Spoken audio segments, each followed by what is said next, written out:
Good evening students. बेटा last class में हम लोगों ने जो है फैक्टर्स पढ़े थे कि लर्निंग को अफेक्ट करने वाले फैक्टर्स कौन कौन से हैं। आज हम अगला क्वेश्चन देखते हैं कि explain the importance of heredity and environment in the process of growth and development. कि ग्रोथ और डेवलपमेंट में हेरिडिटी और एनवायरनमेंट का क्या इंपॉर्टेंस है। तो अगर हम बात करें हेरिडिटी और एनवायरनमेंट की, तो जो इंसान होता है, जो ह्यूमन बीइंग है, जो इंडिविजुअल है, वो प्रोडक्ट होता है हेरिडिटी और एनवायरनमेंट का। ठीक है, तो यहाँ पर कह रहे हैं both heredity and environment play important role in the development of the personality. Though in some cases heredity में assert itself due to the relative awakeness of environment, while in certain other cases environment may become so strong that it may completely wipe off the marks of heredity। कभी कभी क्या होता है कि heredity ज़्यादा भारी होती है और एनवायरनमेंट का रोल जो है वो कम हो जाता है। कभी कभी एनवायरनमेंट का रोल इतना ज़्यादा हो जाता है कि हेरिडिटी जैसे जो भी हमने इनहेरिट किया है उसके बहुत कम ट्रेसेस जो हैं वो देखने को मिलते हैं। हेरिडिटी क्या है, करें कि भाई जो चाइल्ड होता है वो अपने पेरेंट की तरह रिजेंबल करता है, उनकी तरह उसकी डिसलाइक्स होती हैं, एबिलिटीज़ होती हैं, इंटेलिजेंस होती है और करेक्टर होता है। तो वो फैक्टर जो डिटरमाइन करते हैं वो सारे करेक्टर्स जो उनके पेरेंट्स से मिले होते हैं उसको हम बोलते हैं हेरिडिटी। तो हेरिडिटी क्या है, सम टोटल है टेंडेंसीज का और कैपेसिटी का जो एक फर्टिलाइज्ड ओवम में प्रेजेंट होता है। ठीक है जी। तो जो भी करेक्टर पेरेंट्स से इनहेरिट हुए एक इंडिविजुअल में उसको हम कहते हैं हेरिडिटी। तो कुछ एक्सपर्ट्स के व्यू के अकॉर्डिंग जो हेरिडिटी है उसके दो व्यूज़ हैं, एक है नैरो कॉन्सेप्ट, एक है ब्रॉडर कॉन्सेप्ट। तो नैरो कॉन्सेप्ट में कह रहे हैं कि भाई to a man in the street heredity means likeness and similarity, resemblance in physical feature, size, shape. मतलब यहाँ पे नैरो में क्या है कि भाई एक इंडिविजुअल का अपने पेरेंट की तरह दिखना फिजिकल फीचर्स में। करें offspring of a man will be a child end of a dog will be a पप। की मतलब आदमी का बच्चा जो है वो एक बच्चा एक नॉर्मल ह्यूमन होगा और डॉग का एक पप्पी बनेगा। ठीक है जी। तो जो हेरिडिटी है वो लाइकनेस के लिए है, सिर्फ ये एक नैरो कॉन्सेप्ट है। लेकिन ब्रॉडर में क्या है कि in the broader concept heredity means likeness and dislikeness, की लाइकनेस भी है और डिसलाइकनेस भी है। हेरिडिटी जो है वो उन सब फैक्टर्स के लिए है जो एक बच्चे में प्रेजेंट होते हैं। ठीक है, सिर्फ टाइम बर्थ के टाइम पर ही नहीं लेकिन हर कंसेप्शन के टाइम पर। At the joining of the egg of the parents that is father and mother of the child, it includes the following 3 type. इसमें जो है वो 3 टाइप्स हैं। पहला है फिजिकल ट्रेट की आँख, नाक, कान, बाल सब मिलते हैं। और दूसरा है अदर पर्सनैलिटी ट्रेट की जो एटीट्यूड्स है, एप्टीट्यूड्स है, कैरेक्टर है, सेंटिमेंट्स हैं, म्यूजिकल एंड अदर टैलेंट्स जो हैं, स्मेलिंग, हियरिंग पावर, वो सब मिलती है। ठीक है, तो 2 ही यहाँ पर लिखी गई हैं। उसके बाद है मीनिंग ऑफ एनवायरनमेंट क्या है। तो वो सारी सराउंडिंग्स जो हमारे आसपास हैं जिसमें एक बच्चा पलता है, बड़ा होता है, रहता है, बच्चों के साथ खेलता है, समाज है। ठीक है, वो सारे फैक्टर्स जो हमारे आसपास हैं एक बच्चे के दुनिया में आने के बाद जिस सराउंडिंग्स में वो जीता है उसको हम बोलते हैं एनवायरनमेंट। ठीक है जी। तो यहाँ पे जो वुडवर्थ हैं वो कहते हैं environment covers all the outside factors that have acted on the individual since he began life। के एनवायरनमेंट के अंदर वो सारे फैक्टर्स आते हैं जो एक इंडिविजुअल के पास होते हैं लाइफ के बिगिन होने के बाद। तो एनवायरनमेंट और हेरिडिटी 2 वो फोर्स हैं जो ह्यूमन बिहेवियर और पर्सनैलिटी को राइज करते हैं। ठीक है, कह रहे हैं कि भाई it is due to heredity environment the individual differ in physique. कि भाई 2 इंडिविजुअल्स फिजिक में अलग होते हैं, कैरेक्टर में अलग हैं, एम्बिशंस में अलग हैं, एस्पिरेशंस दोनों की अलग हैं, हैबिट्स अलग हैं, idea, attitude, aptitude, emotional level, intellectual level सब अलग अलग हैं। क्यों? क्योंकि हेरिडिटी एनवायरनमेंट का रोल बहुत बड़ा होता है। इसके ऊपर बहुत सारी कॉन्ट्रोवर्सीज आई in the field of education as regard the influence of heredity and environment in the development of child. कह रहे hereditarians are of the view that heredity is everything determining the personality of the individual. वो लोग कहते हैं कि भाई जो heredity है वो सब कुछ है एक इंसान के डेवलपमेंट में, उसको उसकी पर्सनैलिटी को डिटरमाइन करने में। And education can not make child superior if he is inferior. कि मतलब और उनका ऐसा मानना है कि एजुकेशन जो है किसी भी चाइल्ड को सुपीरियर नहीं बना सकती अगर वो हेरिडिटी से इन्फीरियर है तो। और एनवायरमेंटलिस्ट कहते हैं कि एनवायरनमेंट जो है वो कोई भी डायरेक्शन दे सकता है किसी भी पर्सनालिटी को। तो अगर डेफिनेशंस की बात करें तो कह रहे हैं according to Boring, Langfeld and Weld, the environment is everything that affects the individual except his gene. के एनवायरनमेंट वो सब कुछ है जो एक इंडिविजुअल को अफेक्ट करता है सिर्फ उसके जीन्स को छोड़ के। वुडवर्थ की अगर बात करें तो environment covers all the outside factors that have acted on the individual since he begin life. Woodworth हम बात कर चुके हैं, वो कहते हैं कि एनवायरमेंट जो है उसके अंदर वो सारे फैक्टर्स आते हैं जो एक इंडिविजुअल को लाइफ के बिगिनिंग के बाद अफेक्ट करते हैं। अब अगर बात करें कि ह्यूमन डेवलपमेंट में क्या रोल है हेरिडिटी का, तो करें influence on physical development. Karl Pearson कहते हैं कि the height of the child influenced by the height of the parent. अगर आप नॉर्मली देखो तो बच्चों की हाइट पेरेंट की हाइट के मिड में होती है, मतलब एक से बड़े और एक से छोटे। तो कार्ल पियर्सन कहते हैं कि जो हाइट है वो पेरेंट से इन्फ्लुएंस होती है। उसके बाद है इन्फ्लुएंस ऑन इनेट पावर्स कि थॉर्नडाइक का ऐसा कहना है कि जो इनेट पावर होती है चाइल्ड की वो हेरिडिटी से ही डिटरमाइन की जाती है। फिर influence of child of intelligent, तो गोडार्ड ऐसा कहते हैं कि इंटेलिजेंस जो है वो इनहेरिट होती है पेरेंट्स से, ठीक है। Who possess superior intelligence are generally bright and children of feeble minded parents possess low intelligence. कहना कि भाई अगर सुपीरियर पेरेंट्स होंगे तो बच्चा भी सुपीरियर इंटेलिजेंस का होगा, और फीबल माइंडेड पेरेंट्स होंगे तो बच्चे की जो मेंटालिटी है, जो इंटेलिजेंस है, वो लो होगी। अब करें इन्फ्लुएंस ऑन वोकेशनल एफिशिएंसी की, जो कैटल मानते हैं कि जो वोकेशनल एफिशिएंसी है वो सिग्निफिकेंट इन्फ्लुएंस होती है किससे, हेरिडिटी से। आगे बढ़ते हैं, किसकी बात कर रहे हैं, इन्फ्लुएंस ऑन सोशल एस्पेक्ट्स। कहना है कि भाई विनशिप कहते हैं, विनशिप का ऐसा कहना है कि children of noble eminent and reputed parents attain eminence and reputation, कि वो बच्चे वो पेरेंट्स जिनकी रेपुटेशंस हैं, नोबल हैं, उनके बच्चे भी ऐसे ही होंगे। ये फैक्ट को वेरीफाई किया गया वेजवुड, डार्विन, गाल्टन की फैमिली ने, और स्टडी ऑफ कार्ल पियर्सन की फैमिली ने। उसके बाद है इन्फ्लुएंस ऑफ ग्रेटनेस की गाल्टन ऐसा मानते हैं कि ग्रेटनेस जो है वो हेरिडिटी की वजह से आती है। बहुत सारी लाइफ हिस्ट्रीज को स्टडी किया गया, साइंटिस्ट की, आर्टिस्ट की, डॉक्टर्स की, पॉलिटिशियंस की, लॉयर्स की, और उनके बहुत सारे फैमिली मेम्बर्स में ऐसा देखा गया था। उसके बाद टॉपिक है इंपॉर्टेंस ऑफ एनवायरनमेंट कि एनवायरनमेंट का क्या है। तो फिजिकल डेवलपमेंट में इन्फ्लुएंस करता है एनवायरनमेंट। फ्रांस बोर्ज ऐसा मानते हैं कि difference in physique among the different races are cause due to environment, कि भाई अगर हम देखें अफ्रीका के इंसान का जो कलर है वो कैसा है और दिल्ली के इंसान का कैसा है, तो किस वजह से है, एनवायरनमेंट की वजह से या हेरिडिटी की वजह से नहीं है, ठीक है। और ये प्रूफ किया है कि हाइट जो है जापानीज की और ज्यूज की who have been living in America from many generation increase due to physical environment, क्योंकि फिजिकल एनवायरनमेंट की वजह से उनकी हाइट जो है वो बढ़ी है। उसके बाद influence on different race, Clarke's के मान के अनुसार कि जो कॉज है सुपीरियर इंटेलिजेंस का, रेस के सुपीरियर इंटेलिजेंस का, वो एनवायरनमेंट की वजह से, ना कि हेरिडिटी की वजह से। उसके बाद इसका भी टेस्ट भी किया गया था, इंटेलिजेंट टेस्ट, उसमें इसको प्रूफ किया गया। उसके बाद है इन्फ्लुएंस ऑफ इंटेलेक्चुअल डेवलपमेंट, तो ये प्रूफ किया गया है कि जो इंटेलेक्चुअल डेवलपमेंट है वो suitable social and cultural environment में एब्सेंट रहती है, और गॉर्डन ऐसा प्रूफ कर चुके हैं कि सूटेबल एनवायरनमेंट जो है वो कंड्यूसिव होता है इंटेलेक्चुअल डेवलपमेंट में।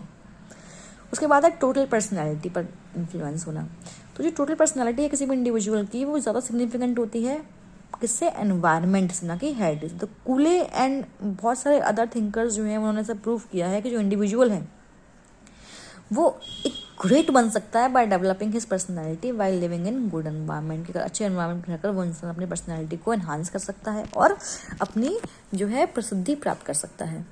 उसके बाद क्या, relative importance of heredity and environment की जो इनके साथ में इंपॉर्टेंस क्या है, तो कह रहे हैं कि by the superposition that some particular trait in the individual exclusively the product of his heredity और environment does not hold any ground, कि भाई ऐसा माना जाता है कि जो एक इंडिविजुअल है वो जो कुछ भी है, उसकी पर्सनैलिटी, उसकी थिंकिंग, उसका इंटेलेक्चुअल मेमोरी, जो कुछ भी है वो सब हेरिडिटी और एनवायरनमेंट का प्रोडक्ट है, इसके अलावा कुछ भी नहीं है। इंडिविजुअल की पर्सनैलिटी जो है वो प्रोडक्ट होता है हेरिडिटी और एनवायरनमेंट का। इस कनेक्शन में जो मैकलर और पेज हैं उन्होंने ऐसा कहा कि every phenomena of the product of both, every phenomena is the product of both, जो भी फिनोमिना है इन दोनों का ही प्रोडक्ट है। Each is as necessary to the result as the other, कि मतलब दोनों एक दूसरे के लिए बहुत ज़रूरी है। हम किसी को भी एलिमिनेट नहीं कर सकते, किसी को भी आइसोलेट नहीं कर सकते, किसी भी ट्रेड के लिए दोनों का होना ज़रूरी है। अब बहुत सारे आर्गूमेंट इसके रिगार्डिंग करी गई। तो क्वेश्चन क्या आता है कि whether heritage is more important in the environment और vice versa is of the similar nature as to ask whether the seed और the soil is more important for the product development of plant. अगर हम कहें कि seed important है या soil important है तो दोनों बराबर इंपॉर्टेंट है। अगर कोई भी एक कम इंपॉर्टेंट हुआ तो जो आपकी क्रॉप है वो अच्छी नहीं हो पाएगी। इस तरीके से हेरिडिटी और जो एनवायरमेंट है वो इक्वली इंपॉर्टेंट है, ना कि कोई एक। ठीक है, आगे बढ़ते हैं। तो कह रहे हैं कि भाई in the similar way it is hard to make any statement in favour of either heredity or environment. किसी के एक के फेवर में कोई भी स्टेटमेंट देना पॉसिबल नहीं है। ठीक है भाई, तो कह रहे हैं in judging the relationship between heredity and environment now it can be said that it is absurd to make statement like heredity or environment the either or relationship between these two terms does not exist। कि भाई इनके बीच में कोई ऐसा relation कि हम किसी एक को एलिमिनेट कर सकते हैं, ऐसा कुछ नहीं है। ठीक है भाई, तो कंक्लूजन क्या निकलता है कि भाई जो भी एक इंसान है वो दोनों का प्रोडक्ट है, दोनों में से किसी को भी हम एलिमिनेट नहीं कर सकते हैं। आगे बढ़ते हैं। अगला क्वेश्चन जो है वो है how can the parents effect to children child's development. कि जो पेरेंट हैं वो चाइल्ड के डेवलपमेंट में किस तरह से इफेक्ट करते हैं और क्या क्या रिस्पॉन्सिबिलिटी है पेरेंट्स की टूवर्ड चिल्ड्रन। तो अगर हम इसमें बात करें पेरेंटिंग रोल में, एक बच्चा जब पैदा होता है सबसे ज़्यादा रोल जो है वो पेरेंट्स का ही होता है। ठीक है, फैमिली बढ़ती जाती है, चिल्ड्रन ऐड हो जाते हैं, होते जाते हैं। तो ये रियलाइजेशन की बात है कि भाई इसमें रिस्पॉन्सिबिलिटी बढ़ती जाती है, सिर्फ फैमिली का नंबर नहीं बढ़ रहा है, उसमें रिस्पॉन्सिबिलिटी भी बढ़ती है। तो जो पेरेंटहुड है वो कुछ फैक्टर्स पर डिपेंड करती है। उसमें कौन कौन से फैक्टर्स आते हैं कि बच्चों के डिज़ायर्स क्या है, नंबर ऑफ़ चिल्ड्रन कितने हैं, टाइम जब वो बॉर्न हुए, बच्चों का सेक्स क्या है, स्पेसिंग बिटवीन चिल्ड्रंस, ये सब ऐसे फैक्टर्स हैं जो बच्चे के जो एक फैमिली को अफेक्ट करते हैं। तो चिल्ड्रन जो है उसमें इमोशनल के साथ साथ पेरेंट्स का जो एक पेरेंट जो है वो मैटर करते हैं, वो कंट्रीब्यूट करते हैं। दोनों सब बच्चों को इक्वल लव चाहिए होता है अपने पेरेंट्स का। पेरेंट्स का रोल क्या है जो उनको प्ले करना होता है, commitment and creativity. Adjustment to parenthood में become elusive if children are rebellious, sick और अनकेयरिंग। तो जो वो चिल्ड्रन होते हैं those who are childless by choice although enjoy greater freedom forfeit the joys of child's affection and companionships. तो यहाँ पे कहते हैं कि भाई पेरेंट्स जो हैं वो एडजस्टमेंट भी करते हैं पेरेंटहुड में। अब कुछ फैक्टर्स हैं जो अफेक्ट करती हैं चिल्ड्रन को चाइल्डहुड से लेकर के एडोलसेंस तक की स्टेज तक। तो पहला है इम्पोर्टेंस ऑफ मदर की। मदर की इम्पोर्टेंस क्या है? तो बहुत सारी स्टडीज ऐसा कहती हैं कि भाई इस फील्ड में कि out of all environment factors the person is affected most by his relation with mother during early period. कि भाई अगर हम पूरे एनवायरमेंट की बात करें तो उस एनवायरमेंट में एक मदर का ऐसा रिलेशन है कि वो अर्ली पीरियड में बहुत ज़्यादा इफेक्ट करती है। हार्लॉ कहते हैं, हार्लॉ ने एक स्टडी करी बेबी मंकीज के ऊपर और इंडिकेट किया that due to lonely early environment the baby monkey fails to establish healthy social relation with its companions. ठीक है भाई, कि अगर डेवलपमेंट बेबी का अकेले होता है तो वो एक स्ट्रॉन्ग सोशल रिलेशन को बनाने में कामयाब नहीं रहते हैं। ठीक है, और ऐसे रिजल्ट जो है वो स्पिज ने और यारो ने जो है देखे। उन्होंने ह्यूमन बेबीज़ पर अपनी स्टडीज़ को कंडक्ट किया। ठीक है, उसके बाद है इम्पोर्टेंस ऑफ फादर की। मदर की तरह फादर की जो प्रेजेंस और एब्सेंस है वो भी बच्चे की पर्सनैलिटी को अफेक्ट करती है। तो मिसाल कहते हैं कि भाई चाइल्ड का जो सोशलाइजेशन है और डेवलपमेंट है वो फादर के एब्सेंस में इन्फ्लुएंस होता है। फादर चाइल्ड रिलेशनशिप जो है वो फ्यूचर सेक्सुअल रिलेशनशिप को अफेक्ट करता है। कैन अदर फैमिली मेम्बर्स की हम बात करें, can it is observe that if the member of the family are affectionate to the child and help her to fulfil the requirement. कि जो बाकी फैमिली मेम्बर्स हैं वो अफेक्शनेट हैं बच्चे के लिए और उसकी रिक्वायरमेंट्स को फुलफिल करते हैं, उनको गुड हैबिट सिखाते हैं, तो ये सब जो है बच्चे के डेवलपमेंट में पॉजिटिव एस्पेक्ट्स बनते हैं। उसके बाद साइज ऑफ द फैमिली, कि जो फैमिली का साइज है ये भी डेवलपमेंट को अफेक्ट करता है। अगर ज़्यादा मेम्बर हैं फैमिली में तो लैंग्वेज और जो बाकी मेंटल एबिलिटीज़ हैं चाइल्ड की वो बहुत तेज़ी से डेवलप करती हैं। और in case of only child in the family, कि अगर चाइल्ड फैमिली में खाली एक ही बच्चा है तो ज़्यादा केयर और लव अफेक्शन की वजह से चाइल्ड जो है वो बहुत ज़्यादा पैम्पर्ड हो जाता है और वो ऑब्स्टिनेट बन जाता है। उसके बाद इकोनॉमिक स्टेटस ऑफ फैमिली, की जो इकोनॉमिक कंडीशन है फैमिली की वो भी अफेक्ट करती है बच्चे की पर्सनैलिटी को। पुअर फैमिली जो है उसके अंदर इन्फीरियरिटी और इनसिक्योरिटी की फीलिंग आती है। Lack of facility, nutritions diet, उनकी जो फिजिकल और मेंटल डेवलपमेंट है वो अरेस्टेड रहती है, वो बाउंडेड रहती है। उसके बाद पेरेंटल रिलेशनशिप, कि children experience in their father mother और parents substitute, poor relationship leads to devastating effect since young children depends on parents to a great extent, कि अगर पेरेंटल रिलेशनशिप अच्छा नहीं है तो उसका बैड इफेक्ट बच्चे के ऊपर पड़ता है।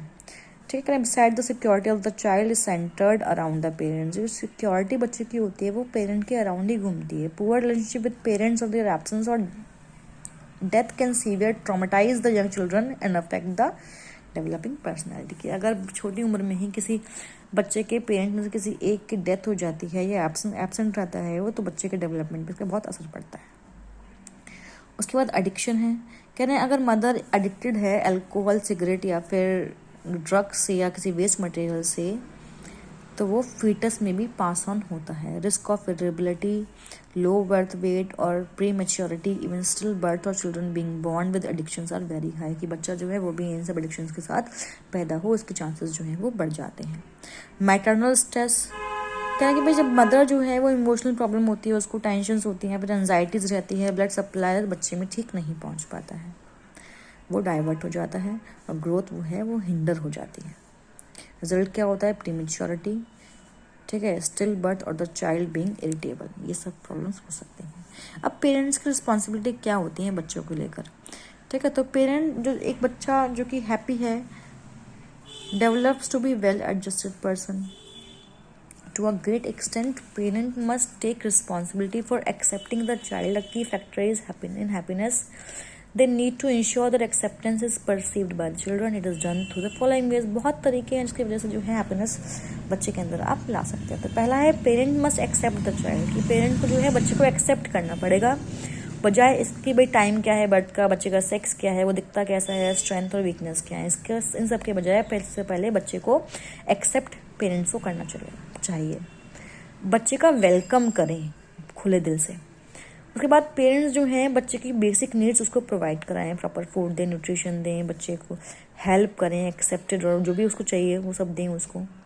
ठीक है, उसको बचाएं, उसको क्लीन रखें, डेंजर से दूर रखें, इलेक्ट्रिक शॉक्स, वायर, एक्सीडेंट सबसे दूर रखें।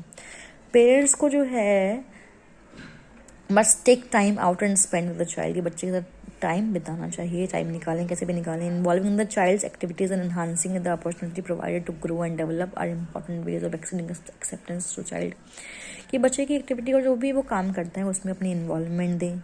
बच्चे से बात करना चाहिए पेरेंट्स को आई कॉन्टैक्ट के साथ, उनको एनकरेज करें, ठीक है, ताकि उनकी मोटर और स्पीच स्किल्स जो हैं वो बढ़ सकें। Age appropriate interest based responsibilities must be share, कि भाई एज के अकॉर्डिंग जो रिस्पॉन्सिबिलिटीज़ हैं, जो शेयरिंग करने वाली चीज़ें हैं बच्चे से वो करें। डेमोन्स्ट्रेट करें अफेक्शन बाय अ हग और किस और picking up the child addiction और फीलिंग, मतलब बच्चे को दिखाएं कि हाँ भाई आप भी उनसे बहुत प्यार करते हैं। ठीक है, बच्चे को सिखाएं कि भाई सही क्या है, गलत क्या है, क्या एक्सेप्टेबल है, क्या अनएक्सेप्टेबल बिहेवियर है, डिसिप्लिन सिखाएं बच्चे को। तो इन सब तरीके से जो है अगर पनिशमेंट भी कभी कभी अप्रोप्रिएट हो सकती है, प्रोपोर्शनेट हो सकती है बच्चे को, क्योंकि अगर आप हमेशा ही लाड प्यार में बच्चे को बढ़ाएंगे तो उसको कभी सही गलत समझ में नहीं आएगा। तो इस तरह की पेरेंटिंग से बच्चे को कंट्रोल और डेवलपमेंट में उसकी हेल्प हो सकती है। ठीक है, next describe the determinants of individual difference. How can the knowledge of individual difference be helpful to the teacher in organizing educational programs? कि जो इंडिविजुअल डिफरेंस है भाई, इंडिविजुअल डिफरेंस हर किसी में होते हैं, हर दो इंसान जो भी हैं वो सेम नहीं हो सकते। आपके पेरेंट्स सेम नहीं होंगे, आपके सिबलिंग्स सेम नहीं होंगे, दो फ्रेंड्स सेम नहीं होते, सब में अपने अपने इंडिविजुअल डिफरेंस देखने को मिलते हैं। तो ये इंडिविजुअल डिफरेंस जो है वो टीचर लोग किस तरह से हेल्प करते हैं क्लास को ऑर्गेनाइज करने में। तो कहें no two individual of the same race are quite alike, कि भाई दो एक जैसे रंग वाले इंसान सेम नहीं होते हैं।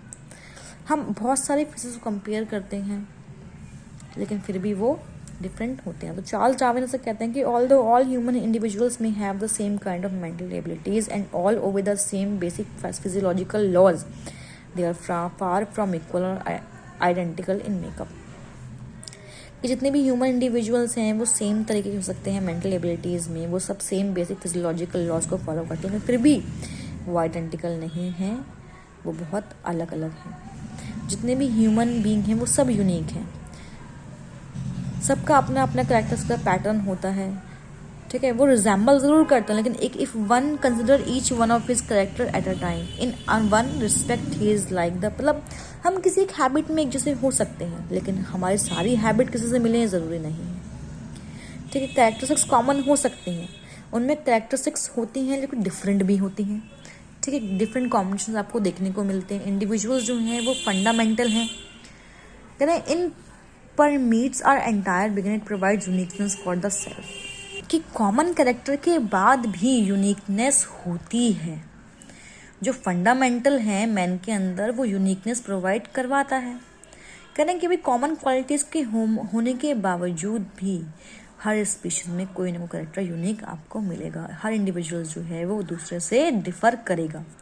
ठीक है, ह्यूमन बीइंग जो होते हैं वो डिस्टिंक्ट होते हैं साइज में, शेप में, अपीयरेंस में, स्पीड ऑफ रिएक्शन में, innumerable other aspects of our personality, makeup and behaviour. सबकी अपनी अपनी इंडिविजुअलिटी है जो कंट्रीब्यूट्स करती है वेरिएंस में, डिफरेंस में। कह रहे हैं it is the difference that are entitled as individual difference, ये वो डिफरेंस को हम इंडिविजुअल डिफरेंट कहते हैं। तो कार्टर बीइंग गुड कहते हैं कि इंडिविजुअल डिफरेंस स्टैंड फॉर, किस लिए स्टैंड करता है, the variation or deviation among individual in regard to a single characteristic or a number of characteristic, कि वो वेरिएशंस हैं इंडिविजुअल्स के बीच में, चाहे वो एक कैरेक्टरिस्टिक हो या फिर बहुत सारे कैरेक्टरिस्टिक्स हो। तो इंडिविजुअल डिफरेंस जो है इसमें वो डिफरेंसेस आते हैं, ये वो डिफरेंस हैं which in their totality distinguish one individual from the other, जो एक इंडिविजुअल को दूसरे से अलग बनाता है। द डिफरेंस अमंग इंडिविजुअल्स के बीच में difference those distinguishes or separate them from one another and make one as a unique individual in one self may be termed as individual difference. कि इंडिविजुअल के बीच में वो डिफरेंस जो separate करते हैं, अलग करते हैं उनको एक दूसरे से, सबको यूनिक बनाते हैं अपने आप में ही, उसको हम इंडिविजुअल डिफरेंस कहते हैं। इंडिविजुअल जो है वो सिर्फ अलग ही नहीं होते, लेकिन हर एक इंडिविजुअल जो है अपनी एबिलिटी में भी दूसरे से अलग होता है। कह रहे हैं कि भाई बहुत सारे वेरिएशंस हैं इंडिविजुअल्स के बीच में, बहुत सारी वेरिएशंस हैं सेम इंडिविजुअल्स के बीच में एबिलिटीज़ को लेकर। करें aspects of individual difference can be viewed from two side, दो तरीके जिससे हम इंडिविजुअल डिफरेंस को देख सकते हैं। पहला है difference in abilities from individual to individual, और difference in abilities within the same individual. कि भाई इंडिविजुअल से इंडिविजुअल में, अलग अलग इंडिविजुअल में एबिलिटीज का डिफरेंस और सेम इंडिविजुअल में भी आपको एबिलिटीज का डिफरेंस देखने को मिल सकता है। करें जो डिफरेंसेस हैं और वेरिएशंस हैं जो ह्यूमन बीइंग में एग्जिस्ट करते हैं, उनको हम ग्रुप कर सकते हैं, क्लासीफाई कर सकते हैं दो कैटेगरी में। पहला है फिजियोलॉजिकल डिफरेंस, पहला है फिजिकल या फिजियोलॉजिकल डिफरेंस और दूसरा है फिजियोलॉजिकल डिफरेंसेस।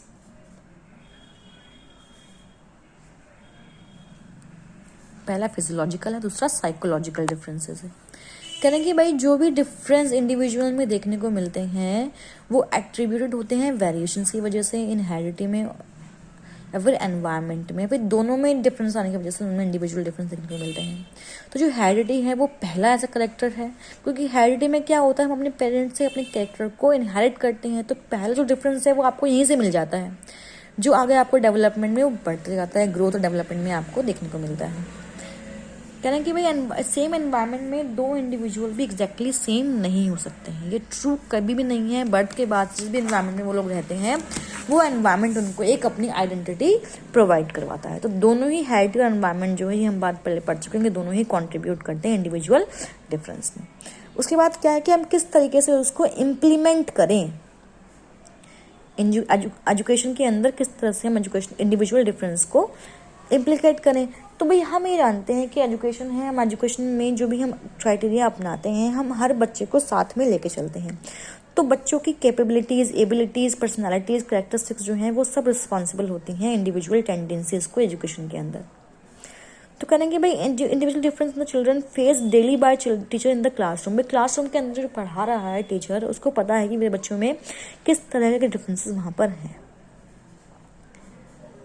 ठीक है भाई, कहें कि भाई तो यहाँ पे एक इंसान की बात की गई है, जॉन डुई मानते हैं कि अगर हम सेम प्रोसेस रोज़ अपनाएंगे एक ही क्लास में तो वो हर बच्चे के लिए बेहतर तो नहीं है ना। सब बच्चे की जो शिक्षा लेने की क्षमताएं हैं, जो एबिलिटीज़ हैं, वो अलग अलग हैं। किसी को लिख कर समझ में आता है, किसी को सुनकर समझ में आता है, किसी को एक्टिविटी करके समझ में आता है। तो हर किसी की नीड को फुलफिल करना है। तो टीचर का ये फ़र्ज़ बनता है कि उसको ज़रूरत है ये देखने की, फिगर आउट करने की प्रॉब्लम क्या है, ब्रेक डाउन पॉइंट्स क्या हैं बच्चे का। ठीक है, जो परफॉर्म नहीं कर रहे हैं उसमें कमी कहाँ आ रही है। तो जो इनोवेट टीचर हैं उसको अपने आप को इतना एबल बनाना है, उसको इतने मटेरियल्स को अडॉप्ट करना है, अपनी इतनी प्रोसेस अपनाने हैं, स्ट्रेटजीज अपनानी है जिससे बच्चे को वो डेवलप कर सके। प्रिपेयरिंग टीचर्स जो होते हैं, जो टीचिंग जानते हैं और सिखाना भी जानते हैं, उनके लिए की चैलेंज है एजुकेशन आज के टाइम की। इंडिया में जो है डिमांड है, no less of its teachers of our nation is to develop more productive citizens for tomorrow. The knowledge of individual difference help teachers to realize the following facts. जो knowledge है individual difference की, वो teacher को क्या realise करवाती है? तो ये 4 पॉइंट यहाँ पे दिए गए हैं। पहला पॉइंट है, in any group there are individuals who derivate from the norms of the group. कि किसी भी ग्रुप में वो इंडिविजुअल्स भी होते हैं जो डेरिवेट होते हैं नॉर्म्स के किसी भी ग्रुप में। So in the class the presence of very superior and extremely dull is equally possible in the class. किसी भी क्लास में बहुत अच्छा बच्चा हो सकता है, बहुत डल बच्चा भी हो सकता है। Every teacher should try to have the desired knowledge of the abilities, capacities, interest, attitudes, aptitude of and other personality traits of his people and the light of this knowledge should render individual guidance to children for the maximum utilization of their potentialities. कि हर teacher को जो है try करना चाहिए किसकी desired knowledge, किसकी abilities की, कैपेसिटीज़ की, इंटरेस्ट की, एप्टीट्यूड्स की, एटीट्यूड्स की, पर्सनैलिटी, किसकी पर्सनैलिटीज़ भाई? बच्चों की। जितने भी बच्चे उस क्लास में पढ़ रहे हैं उन सब के बारे में टीचर को पता होना चाहिए, सो दैट कि उसको किस तरीके से बच्चों को गाइड करना है, वो अपनी स्ट्रेटजीज को बना सके। हर बच्चे के लिए यूनिफॉर्म तरीका अपनाना सही तरीका नहीं है।